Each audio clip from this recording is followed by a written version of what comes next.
დღეს ჩვენ ლიტურგიაზე წავიკითხეთ ლუკას სახარებიდან ერთ-ერთი დასაწყისი, კერძოდ 79-ე, სადაც იყო პოტრობილი, იგავი, უცხოები, შვილის შესახებ. უფლის შეწევნით უკვე რამდენიმე წელია ტაძარში ვსახურობ და ამ დღესასწაულთან დაკავშირებით ბევრჯერ ვისაუბრია, უბრალოდ გაგახსენებთ ახლა თავარ გზავნილებს, ასე ვთქვათ, დღევანდელი სახარების. დღევანდელ სახარებაში აღწერილი სიუჟეტით ჩვენ შეიძლება დავუკავშიროთ ოჯახს. კერძოდ, თქვენ იცით, რომ ოჯახში იდება უფალს არიან ადამიანები, დედა, მამა, შვილები, მაგრამ სამწუხაროდ შესაძლებელია, რომ არის რიგი შემთხვევები, როდესაც ყველა ვერ იქცევა ისე, როგორც უნდა მოიქცეს. ზოგიერთი შვილი არის ძალიან ერთგული, თავდადებული, ძალიან უყვარს საკუთარი მშობლები, ხოლო შესაძლებელია იყოს შვილი, რომელიც პატივს არ მიაგებს საკუთარ მშობლებს.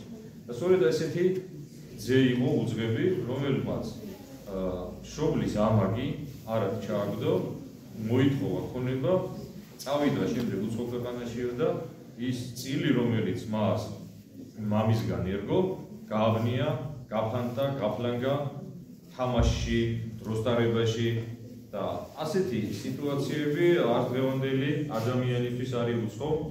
ჩვენ ვიხედებით, რომ საქართველოში მცხოვრები ძალიან ბევრი ადამიანი ცხოვრობს არა იმისთვის, რომ ბედნიერად იყოს, როგორც ახლა ეს თაებრი ქრისტიანული გაგებით შეიძლება იქნეს გაგებული, ხო, ბედნიერება, არამედ იმისთვის, რომ იმ დღით, იმ წუთით იცხოვროს.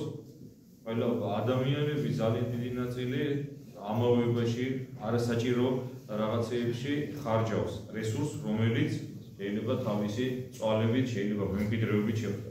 ძალიან ბევრი ადამიანი დასნეულებულია სათამაშო ბიზნესში. დღეს ალბათ ისე როგორც არასდროს ამ სენით შეპყრობილია ძალიან ბევრი ადამიანი ჩვენი ქვეყნისა.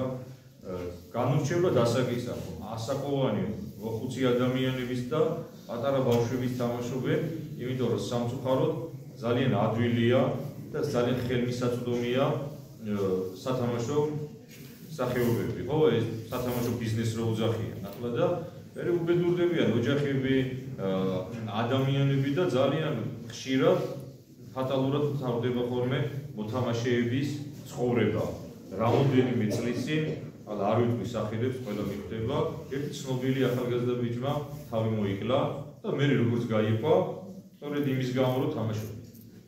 სწორედ ასეთი უძღვები შვილის შესახებ წავიკითხეთ ჩვენ, აი ესეთი ტიპის ადამიანის შესახებ წავიკითხეთ ჩვენ წმინდა წერილში დღევანდელი იგავი და უფალი ჩვენ ასეთ რაღაცას გვასწავლის, რომ მიუხედავად იმისა, რომ შესაძლებელია ჩვენ ირგვლივ იყვნენ ასეთი ადამიანები, რომლებიც პატივს არ ცემენ მშობლებს, ასე ფუჭად და ამაოდ და ფუქსავად ცხოვრობენ, მაინც არ გვაქვს უფლება, რომ ჩვენ ასეთი ადამიანები განვიკითხოთ, თითი გავიშვიროთ მათკენ და საზოგადოებიდან მოვუყიდოთ.